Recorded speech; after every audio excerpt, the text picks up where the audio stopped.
Good morning, guys. We're back with valuable coaching, talking to volleyball club director Chien from Houston Volleyball Academy. Today, we ask him how he's looking at growing the girls program at Houston Volleyball Academy, and he really goes into detail about just how important it is to be building players that have character, and how that will just naturally attract families and student athletes. So let's go ahead and take a listen to what he had to say today. I know going forward, what's kind of the plan with the girls club there in terms of growth? How are you trying to maybe look at getting some of these players from other clubs? Is it just a matter of having them see you play at tournaments and like the way things are being coached, or how do you market the Well, it's hard to market coaching, right? What you see at tournaments is actually strategizing, right? They see us strategizing, but they don't really see us coaching. I don't necessarily go out and intentionally attract girls who are currently playing in other clubs. I think that happens organically. Typically, what usually happens when you get to a certain age is pretty much chatter at school. One girl asks another, "Hey, where do you play? Where do you play? Hey, let's go play there together." And whichever club that the best girl plays at is probably where they just end up dropping. I'm not going to really get into that fight, to be honest. There's too many big clubs around the area, and we need clubs around in order to have competition. We can't all be just one big club. And I'd be happy to take some of those players, but we really focus on players that want to be with us, and not just players, but parents that want to be with us. And it cannot be a mixture of girls that are just hardcore and girls that are just there just to have fun. That's just never going to mix. And we know where we are right now. We are at that mid-tier level where we have girls that are willing to work hard, that are working hard. They're not quite where they need to be yet, right? We're not necessarily going to attract the 6'6" girl that jumps, 32 inches right now, right? And we're okay with that. Frankly, they're probably not going to, they're not going to mix in very well with the group of girls that we have. So we focus on growing things organically, which is we want to start out with the younger age group and hope that we retain the athletes there, and then they grow. The philosophy that we have is we have big teams of 11s or 10s, and they practice together, but then they go and play separately. So for example, we'll have 16 players on one team. They train together, so that way they're getting the same information. They're understanding how things work together. They practice with each other. So if we ever need to mix and match because of injuries or whatever it is, there'd be no problem. They go out and they play as teams of 8, so that there's a lot of playing time. And that also helps the whole process of, I don't know if you've ever encountered this, where a girl played for you for 6 years only for you to cut them at 17. I don't want to get to that, right? Because at some point in time, we become a family, and we really want to maintain that culture. And it's just, what message are you really sending to the incoming 11-year-olds when you just cut a 17-year-old that's been with you for 5 years? And sometimes, that happens, but I want to try to avoid that as much as possible. So we really want to build from the ground up to a point where we would have to not have to cut as many people, and we want to be small. We don't want to be 40 teams large. I think the number really hovers around 15. 15 is an ideal number in terms of facility management, just number of teams to represent you. I think that's really a good number to be at. Yeah, Coach, that was really refreshing to hear your answer, in the sense where, here in San Diego, I think it's a good thing, but we're very fortunate. I would like to think that we're a hotbed of volleyball, and we have very prestigious and high-level clubs that are competing for open national medals, which is really good. But I think the best clubs that I've noticed is they just focus on themselves. They focus how they can get better. They focus on their brand. They focus on their culture, and the kids will attract to that club because the club's doing the right way. And it seems to me that you're not going out there negatively recruiting. You're just focusing on you, and it's refreshing. And for lack of a better term, we call this valuable coaching. To me, that's a valuable program that does it the right way, and that's the type of people we want to associate with. And that, at the end, I think you're gonna win over a lot more kids doing it that way. So we've been talking to a ton of college coaches at Illinois, Cal, Division III programs. We've been talking to college men's coaches. A big buzz right now with them is to get these kids in the weight room and get them ready. So when they get on campus, they're just ready to go physically. Do you guys talk to your girls or boys, or do you have a program at your club that promotes lifting weights and strength and conditioning? There's a double-edged sword, right?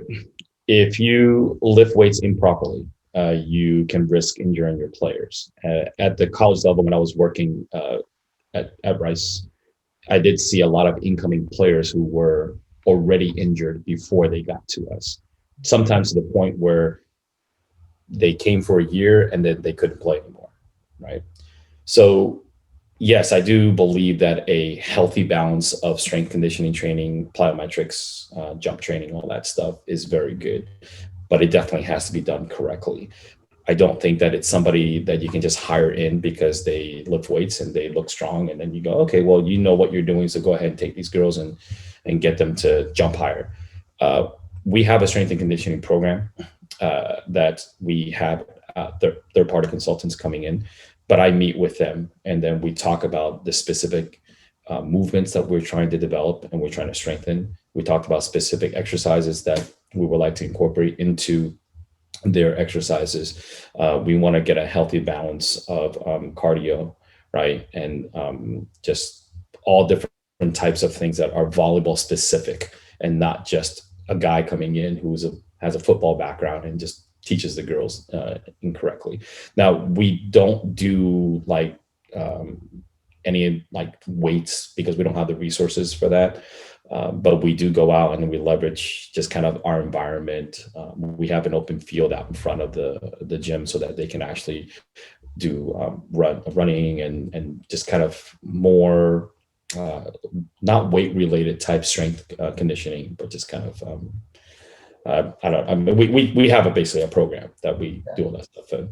Yeah, no, that's good. And back to Kevin's point too about how you're growing the club, I think it's smart to be bringing in 11 and 12-year-olds and getting them on board, and then, like you said, keeping them all the way through, and creating that culture just from those young ages, because that's a great time to hook people on the sport of volleyball. That's kind of around the time I got hooked, and a lot of times, I guess for girls, they probably have seen it even at younger ages at that point, but even then, it's a harder sport to learn when you're much younger than 11 or 12. So I think that's a great philosophy, and that sounds like a good program. I mean, yeah, that's been kind of for most clubs, I think that's the route they go, is they just have plyometrics, they have conditioning kind of training, and they don't really have the resources for weights. And, if you can find somebody good, like you said, to consult with, and, kids who really need that can be sent somewhere to do it properly, but it is important to do it the right way.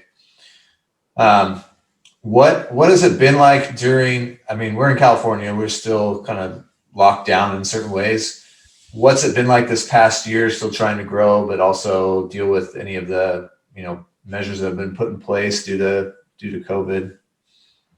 So we actually grew about 2 to 4% in membership this year, despite COVID. It was disappointing because we were expecting 20% growth, but we understood why. So at least there's a reason why we didn't grow the way that we thought we were going to.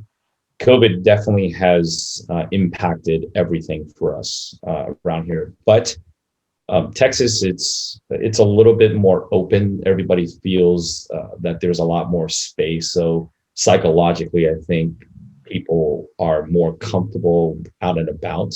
And that kind of brings a certain type of psyche when they come into the gym. That's probably where I thought I was going to have the most pushback, but I would say that we have a lot of very supportive families in our program.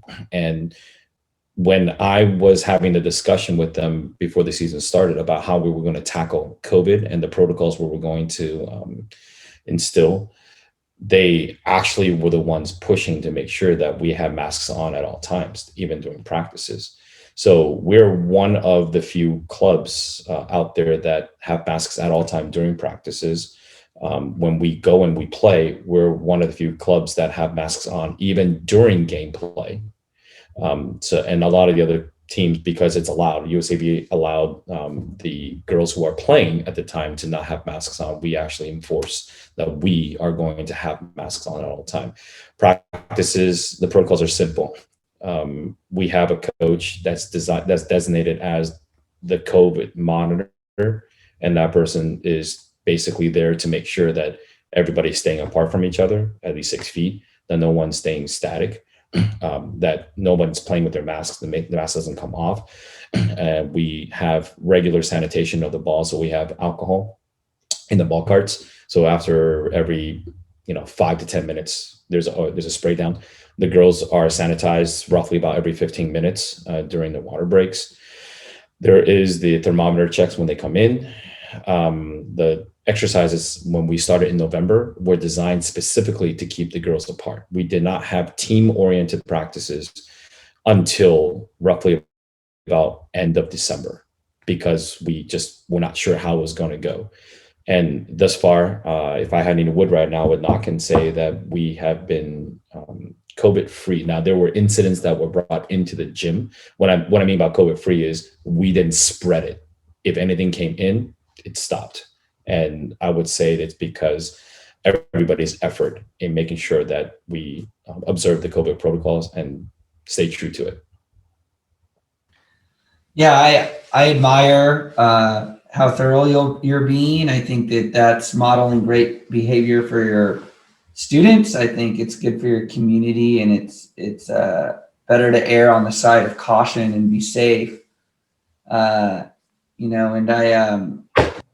I think that that's a recurring theme for you, in the sense where every time we've kind of asked you a question, you seem like you're very methodical, and you don't just jump into something. You go, hey, if we're going to do strength and conditioning, we're going to do it this way. And I'm going to consult with the guys. I'm going to hire the right guys. Or if we're going to hire coaches, we want to do it this way. And we want to train them for a while, and then they can, be a lead coach. So it seems like you're doing a lot of good stuff. My experience with Houston volleyball is I'm more on the boys side, and I've been a college men's coach too. I've been thoroughly impressed with the city of Houston when I've recruited kids from Houston, just how, yes, sir, yes, coach, they're diligent with emails. If you literally hand them a business card and say, hey, email me, let me get in touch with your parents. I mean, there's just a culture and a community there. Life skills is so big right now. And with a buzzword with these coaches, and when we interview them, they talk about we want players with great life skills. We can easily find the 6'3" girls volleyball player that can touch 10-8 and hit really, really hard and have a great jump serve. But can we find someone that has grit, that is impeccable in their word, that is a hard worker, has great grades, and a good family person? How are you instilling some of those traits into your club to make sure that when these kids leave your club, they're going to be good, lifelong learners and be active in the community? So I actually started at HVA as a consultant on the girls' side, and I coached the 16 boys team when I first got here 3 years ago. And it's a very simple concept. You get 15 minutes to impress a coach who's watching you, and you can fake it, or you can have instilled this culture within you that when somebody sees you, it just shows. So you cannot do anything, and then when it comes time for that meeting, for the 15 minutes that you get with that coach, pretend and take a risk, Or from day one, when you come into practice, you put your bag down a certain way. You have the logo of the bag facing out. You have all your stuff in the bag. Does that matter in practice? Are we going to have a bad practice because your bag is all over the place? No. But it is an opportunity for you to learn discipline and accountability. And most importantly, intrinsic accountability and discipline, right? When nobody's watching. People will tell. And what I don't want to do is I don't want to send a kid who pretended to be this, get to college, only to have the true colors show, and then get feedback from the coaches then at that point saying, this is not who we recruited. And we will never recruit another kid from your program again. So everybody has that burden on their shoulders in our organization on the girls' side. And we help them understand that character is way more important than anything. I don't really care if you're the best player on the team. You have no character, then you don't belong in the program with us. And there's a whole extensive thing that we do just to make sure that, you know, they get to that point. It's a struggle because sometimes they don't understand it, especially the younger ones. But ultimately, they start to understand it, they buy in.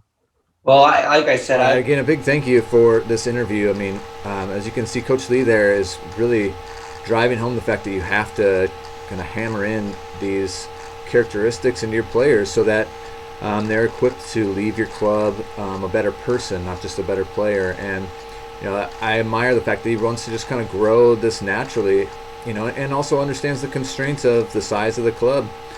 You know, you don't want to grow too big and then you're not able to give your players enough time and energy for the money that they're spending. So, you know, I think they got a great vision there, and tomorrow we're going to get a little bit more in depth into that and kind of talk a little bit too about what's just happening overall in Texas with volleyball and in the Houston area. So come back, give us a listen tomorrow, hear the last portion of this interview, and we look forward to bringing you guys more great content next week. Hey, check out our sponsors, One Stone Apparel, onestoneapparel.com. They make great apparel for camps, clinics, physical education, whatever your needs might be, even uniforms if you need them. Talk to Dave at One Stone Apparel.